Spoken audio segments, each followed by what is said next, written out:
¿Qué tal amigas? ¿Qué tal amigos? Qué gusto saludarles nuevamente aquí en Análisis con su servidor Eduardo Andrade en el canal que tiene el mejor auditorio de YouTube. Me comprometí a tratar el tema de las empresas estatales y particularmente de Mexicana de Aviación. Recibí muchísimos comentarios, unos muy favorables, otros no. Agradezco todos, porque quiere decir que están viendo el video, que les motiva algún sentimiento de apoyo, de solidaridad, de compartir los criterios económicos y sociales a los que yo me adhiero, y también aquellos que están en contra y que les da por mandarme mensajes, escribirme, algunos con argumentos, otros sin argumentos, nada más con improperios que son propios de quien no tiene capacidad de razonar. Pero déjenme tratar de hacer un análisis sobre la importancia de las empresas públicas, las razones por las que el Estado, a través de la representación que tiene de la sociedad, tiene el deber de prestar algunos servicios, de asegurar el cumplimiento de determinadas actividades sociales como la educación, la salud, de atender la explotación de recursos naturales estratégicos, en fin. Hay varios dogmas del ámbito neoliberal que representan a la ideología que quisieran que todo estuviera en el mercado. Esa ideología existe y está presente en todavía muchas escuelas económicas, en el pensamiento de muchas personas que creen que cada quien debe buscar por sí mismo la atención de sus necesidades y que la sociedad no está para apoyar al individuo, que si éste no sabe salir adelante, que si no obtiene las ganancias, el lucro, el ingreso que le va a representar estar bien en la sociedad, entonces él mismo se margina porque no sirve y porque no ha logrado el éxito que debe caracterizar a cada persona. Y así, si no tiene para pagar un hospital y está muy mal, pues ni modo, ese es su destino porque no supo hacerse de los recursos que debe tener cualquier persona que trabaja y que para satisfacer sus necesidades no tiene por qué depender de la sociedad. Sabemos que esa filosofía conduce a un individualismo que es dañino finalmente, porque se piensa que todo estará dentro del mercado y que uno tiene que tener la capacidad de comprarlo. La educación, la salud, cualquier otro servicio, bueno, ya hasta las cárceles se privatizan, se privatiza la policía, hasta el ejército, se compran mercenarios para que vayan empresas privadas a invadir otros países. Ese pensamiento destruye no solo la solidaridad de la sociedad, sino genera una muy intensa desigualdad. Porque no es verdad que cada persona solo con su trabajo va a poder satisfacer todas sus necesidades. Ustedes saben, hay muchas personas en México que trabajan todo el día, a veces más allá de las horas que están previstas en la ley, porque tienen varios trabajos y tienen que multiplicarse, y pese a ese esfuerzo no logran satisfacer sus necesidades. Vemos a quienes en la construcción, por ejemplo, exponen hasta su vida, y no se puede decir que sean flojos y que no trabajen, por supuesto que trabajan, pero no alcanzan los recursos de una sociedad que tiene una gran parte de sus actividades en el mercado, en la compraventa de bienes y de servicios, no alcanzan para satisfacer todas las necesidades.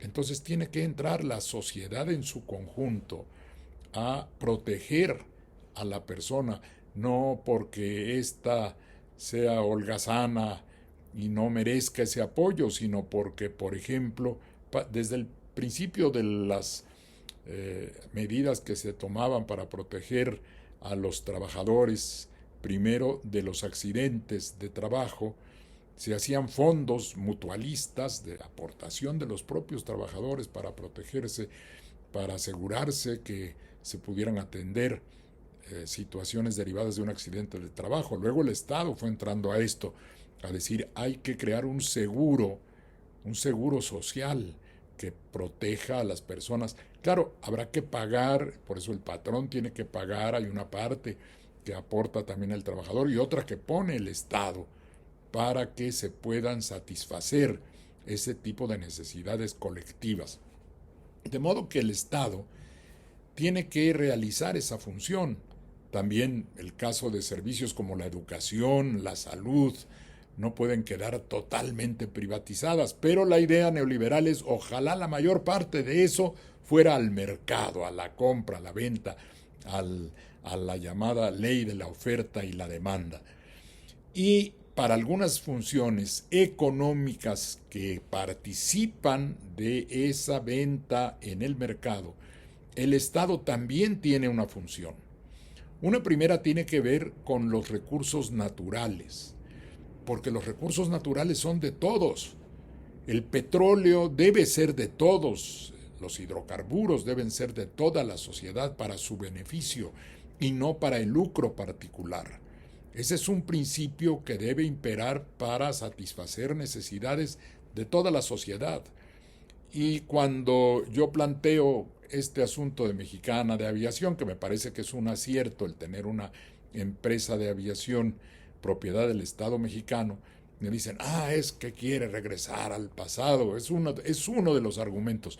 Las cosas no se pueden medir de si son del pasado o si son actuales, hay que ver si son buenas o son malas, si son convenientes o son inconvenientes. Y en el pasado, por ejemplo, se dio la expropiación petrolera, y algunos dirán, eso es recordar aspectos patrioteros. No, es simplemente que una medida económica que fue asumir la propiedad de la industria petrolera le permitió al Estado mexicano manejar sus recursos y lo hizo como único participante por mucho tiempo. La ola privatizadora obligó, presionó, generó esa participación, esa apertura para los capitales privados, que afortunadamente ha sido poca.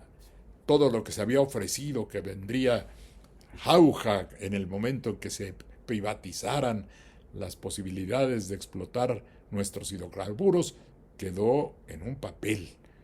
Y qué bueno que el Estado mexicano tome cada vez mayores medidas para proteger nuestro petróleo, para producir los combustibles que necesitamos, que también hay opiniones en contra de eso, pero regresaré al esquema general.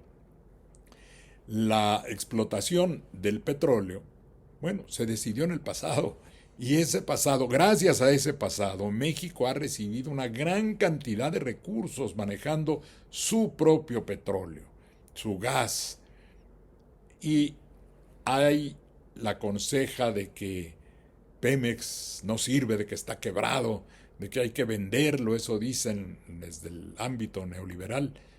Pemex no puede estar quebrado. Bueno, técnicamente, si se ven los libros de lo que está entrando y lo que está saliendo, uno podría decir, caray, Pemex no es rentable. Pero ¿cómo no va a ser rentable si la mayor parte de lo que está recibiendo, si producimos un barril de petróleo, no tengo en este momento la cifra, las revisé hace algún tiempo cuando se producían a $3, pero voy a inventar una cifra aproximada, $10 que pueda costar, vámonos, $15, que no es tanto, pero vamos a decir como un supuesto que el barril de petróleo costara producirlo $15. Si lo estamos vendiendo a más de 50, pues no puede haber pérdida. ¿Cómo va a haber pérdida si ya en el costo del barril está considerado todo el conjunto de recursos que se aplican para obtener ese barril? Y el dinero entonces llega al presupuesto de nuestro país y sirve para una cantidad de servicios, para obras que tiene que realizar el Estado. Está cumpliendo una función social. Que en el libro de Pemex diga, oiga, deben mucho dinero. aún suponiendo que esa deuda para una empresa privada significara una quiebra, que para Pemex no lo es por esas dos razones, una porque su ingreso ha venido al país que es el dueño, y la otra porque no puede quebrar, porque el país es el que garantiza la deuda. México está garantizando esa deuda y tiene recursos suficientes con su Producto Interno Bruto para poder cubrirla. Es otro tema que me han pedido también que toque, lo hago de pasada. La deuda de nuestro país, la deuda externa de nuestro país representa en relación con el Producto Interno Bruto apenas un 32%. Hay países, bueno, Estados Unidos, su deuda es de 140 más o menos, por ahí va, 140%. Es más, todo su Producto Interno Bruto de un año no alcanza para pagar la deuda de Estados Unidos. Alemania tiene una deuda de aproximadamente 60% de su Producto Interno Bruto. Estamos mejor nosotros porque la deuda debe medirse en relación con el Producto Interno Bruto. Italia tiene 100%, Francia por ahí anda, o sea, deben todo lo que producirían en un año. México no. Entonces, no hay, por supuesto, ningún riesgo de quiebra de Pemex. Pemex debe seguir sirviendo para producir lo que México necesita y además refinar el petróleo porque eso se va a seguir usando durante mucho tiempo y qué bueno que tenemos esa refinería, a lo mejor deberíamos tener otra.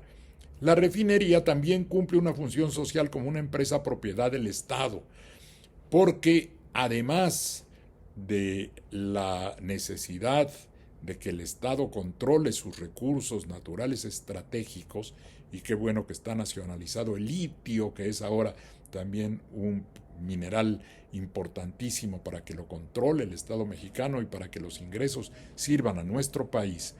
Además, las empresas públicas deben servir para garantizar la atención de servicios que de otra manera podrían, si no están bien proveídos a la sociedad, podrían generar una situación crítica porque son insumos indispensables como los combustibles.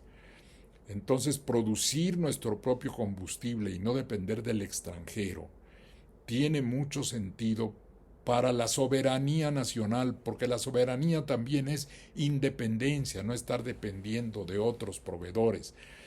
Me decían algunos dirigentes de Pemex hace algún tiempo, es que es más barata la gasolina si la compramos fuera. Sí, y si te la dejan de entregar, ¿qué le pasa al país si no tiene el combustible? Si está dependiendo de que afuera decidan si le suben el precio o simplemente cierran la llave por razones políticas o de cualquier otra índole.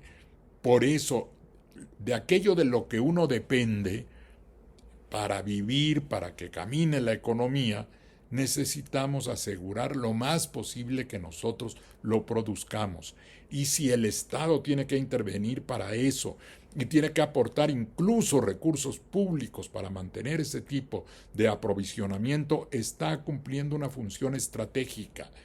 Y si se usan los recursos del presupuesto para apoyar esas actividades, eso sirve a la sociedad para que se mantengan y no se paralicen.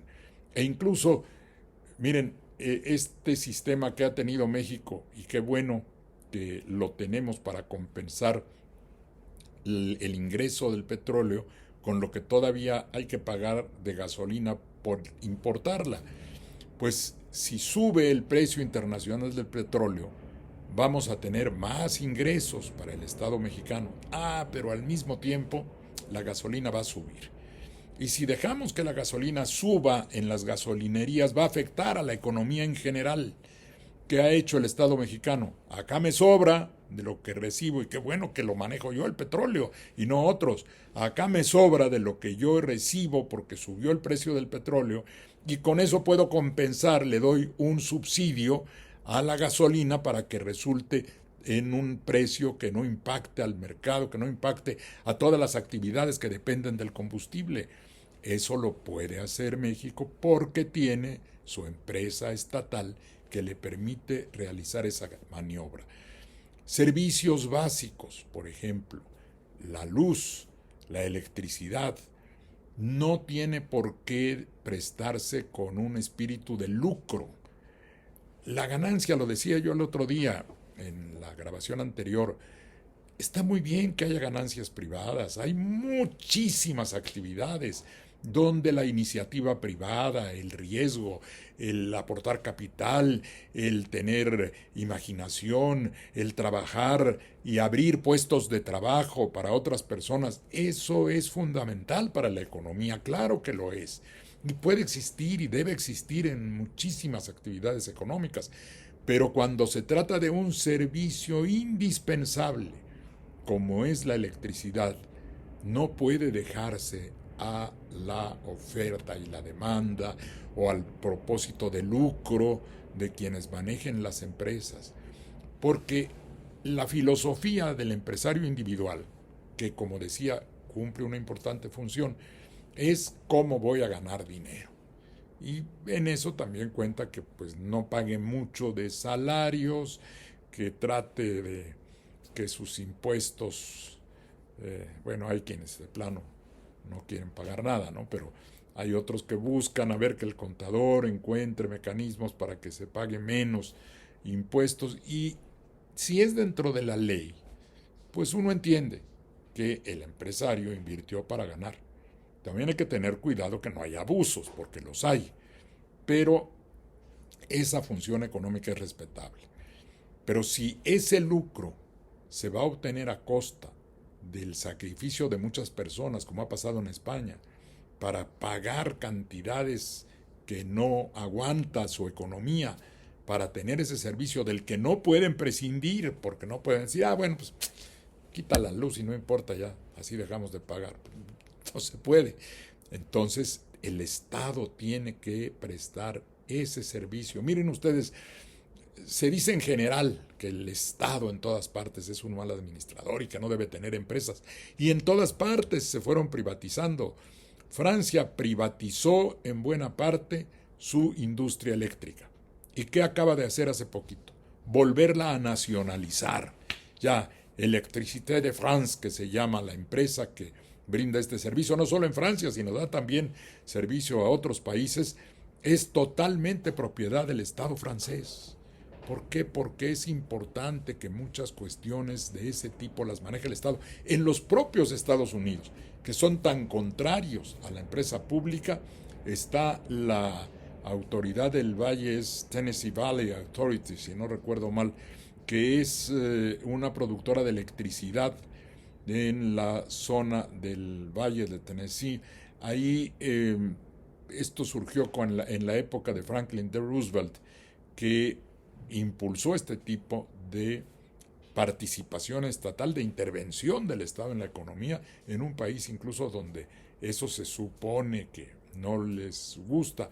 Bueno, acabo de descubrir que la empresa ferrocarrilera Amtrak, creo que se llama, de los Estados Unidos es propiedad estatal, totalmente propiedad del gobierno de los Estados Unidos. En Francia los ferrocarriles los maneja el Estado totalmente. O sea que es algo que no podemos ver como extraño. El Estado, lo explicaba yo el otro día, tiene participación en líneas aéreas en muchísimos países.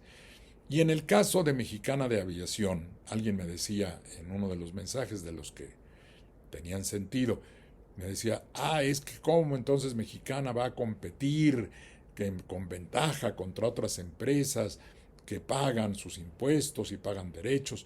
Bueno, las empresas públicas también pagan los impuestos y pagan derechos y tienen que estar sometidas a ciertas reglas. En el caso de la aviación hay reglas incluso de carácter internacional, pero también es importante para que el Estado intervenga a regular un mercado que pueda tener una empresa que participe en él. Así pasa, por ejemplo, en los bancos. Todos los países, bueno, el Banco de México pues es un banco del Estado mexicano, ¿no? Y México tiene instituciones bancarias y cuando estuvo nacionalizada la banca trabajó muy bien y las empresas que son nacionales en el ámbito bancario son perfectamente administradas y cumplen su función que también regula en buena medida lo que ocurre en el mercado financiero. No al nivel que deberíamos, porque los bancos prácticamente hacen lo que quieren, ¿no? Y cobran las cantidades tremendas que cobran de intereses por las tarjetas de crédito. Pero a lo que iba yo es a que ahí está Nacional Financiera. No se puede decir, ay, el Estado maneja mal las empresas. Está el Banco de Obras y Servicios Públicos, está el Banco de Comercio Exterior, está el Banco del Ejército, ahora ha entrado el Banco de Bienestar.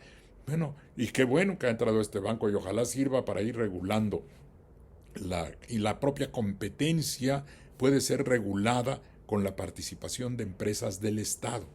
Fíjense, en el caso de Mexicana de Aviación, entre las cosas que vimos, que ahora repito como ventajas, es que las líneas aéreas propiedad del Estado sirven para poder dar servicio incluso a lugares donde no van las empresas privadas porque no les resulte redituable. Y entonces, la manera como se maneje una empresa del Estado puede servir para que, por supuesto, deba tener algo de ganancia, pero no para un lucro que vaya al bolsillo de los accionistas, sino para que sirva para fines públicos de servicio. Una ganancia en algunas rutas puede servir para financiar las rutas que no tienen rentabilidad alta o que de plano no ofrecen beneficios, pero que la gente necesita trasladarse a esos lugares. De modo que en esa parte sirven para que la sociedad tenga una mejor comunicación, que puedan competir, ojalá lo hicieran, en tarifas. Bueno, también se vale porque si hay un exceso de lo que está ganando una empresa o cobrando por el transporte y Mexicana tiene una tarifa más baja porque no tiene ese lucro, puede obligar a las otras empresas a que bajen un poco y que no quieran a ganar de más. Lo que pasa bueno, ahorita lo pensé, hasta coraje me dio, cómo le suben a los boletos de avión. Y hay distintos niveles, ¿no? Si compra es barato, pero no puede llevar maleta, ¿eh?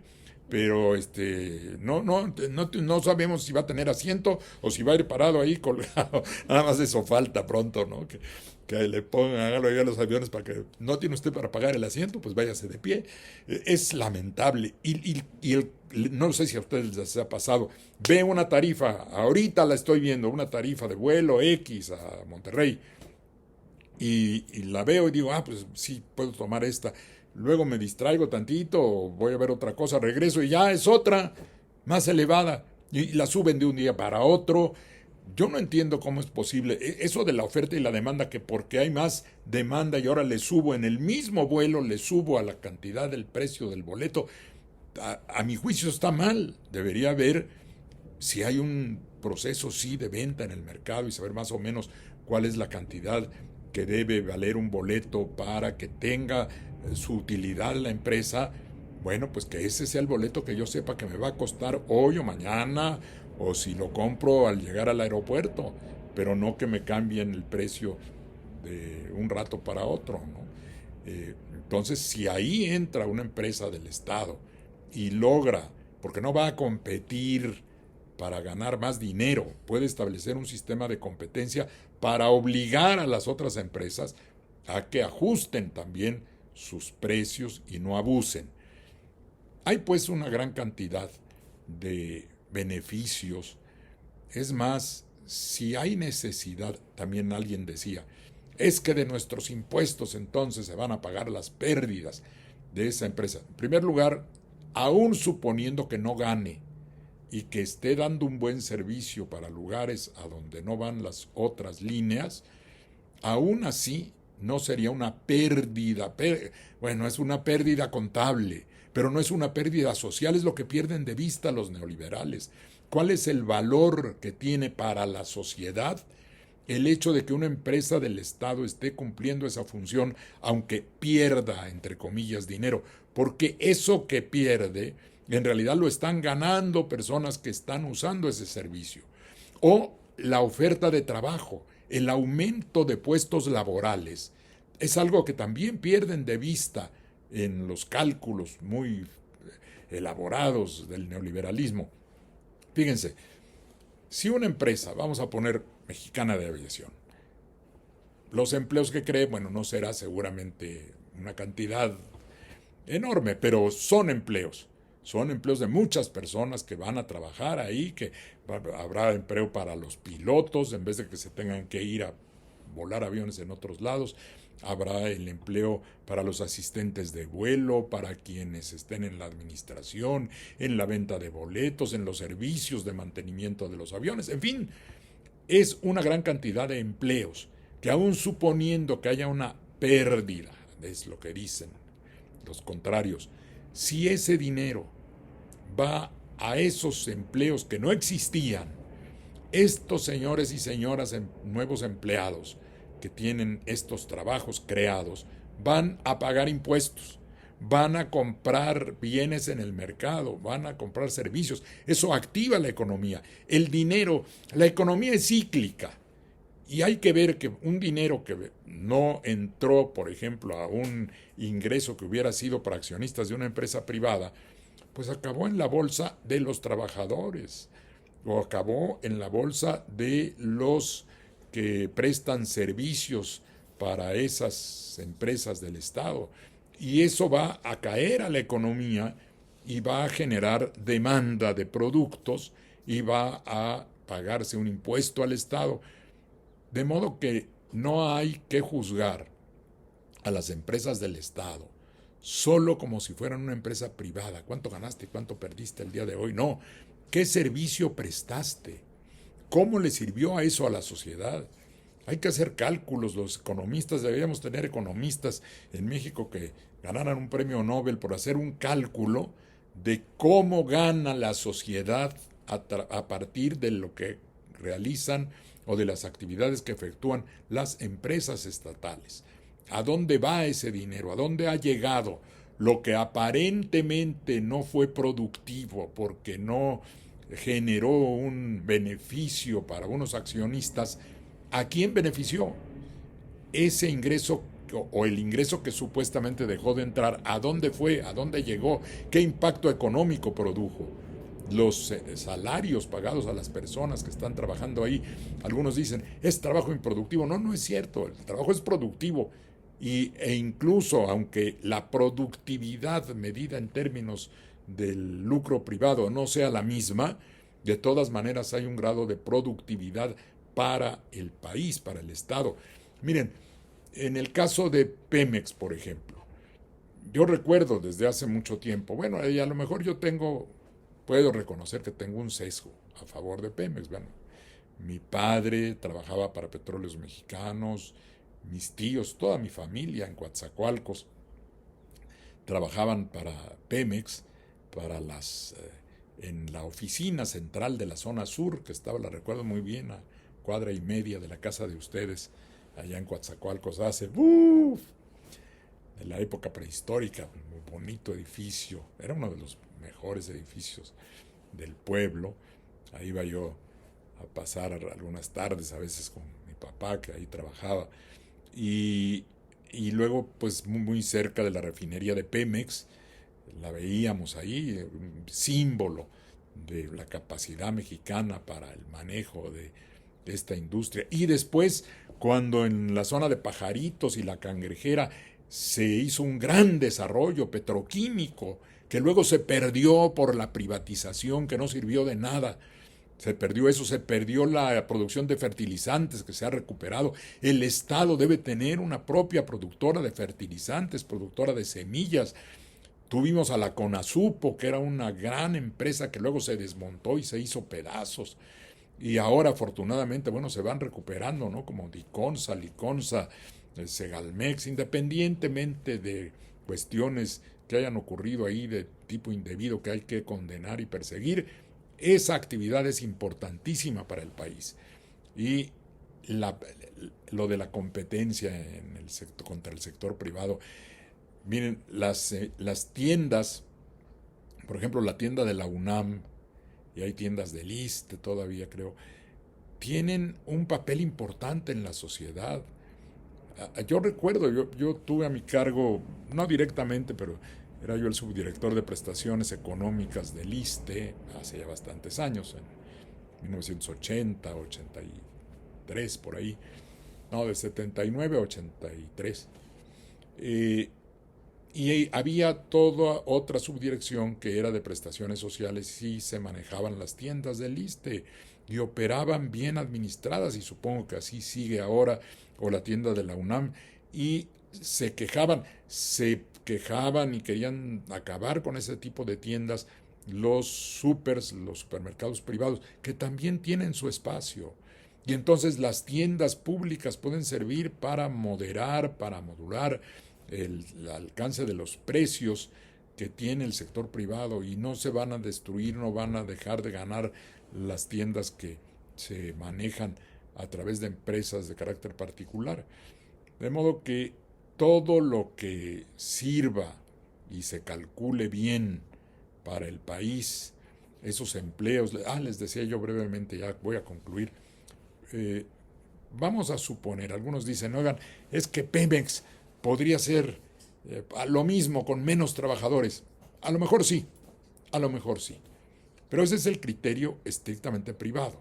Es decir, si esta producción del barril de petróleo va a necesitar, invento la cifra, pero simplemente para ver cómo sería el cálculo, 5 personas, vamos a decir. Con eso se puede producir ya el barril. Y nosotros estamos empleando 8. ¡Qué bárbaro! ¡Qué improductivos somos! No, porque esos 3 más que un empresario privado cortaría, se quedarían sin empleo. Y en cambio, si están ahí, ¿y para qué se hace eso? ¿Para qué cortamos estos 3? Para que el beneficio contable al final, que es lo que le vamos a pagar a los accionistas, sea más alto. Bueno, pues eso que se reduciría si fueran accionistas privados, acabó en la bolsa de 3 trabajadores más. Y mal que bien harán su trabajo entre todos y saldrá.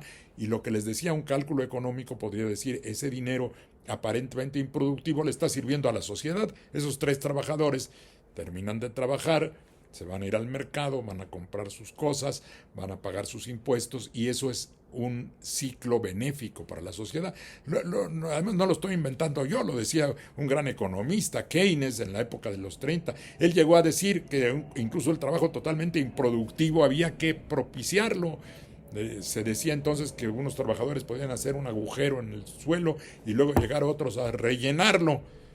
¿Por qué? Pues para poderles pagar algo y que se reactivara la economía.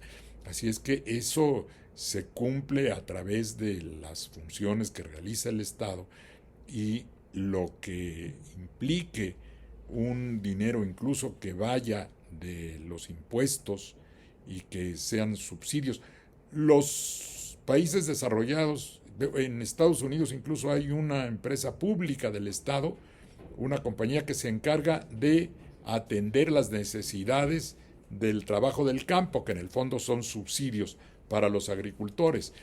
Entonces, yo creo que hay muchísimos factores y argumentos que demuestran que vale la pena tener empresas estatales que cumplen una función social, que permiten redistribuir mejor el ingreso, que crean empleos, que prestan servicios útiles y que el Estado puede manejar y debe manejar esas tareas fundamentales y muy necesarias para la sociedad. Es todo por hoy. Muchas gracias por su atención y hasta la próxima.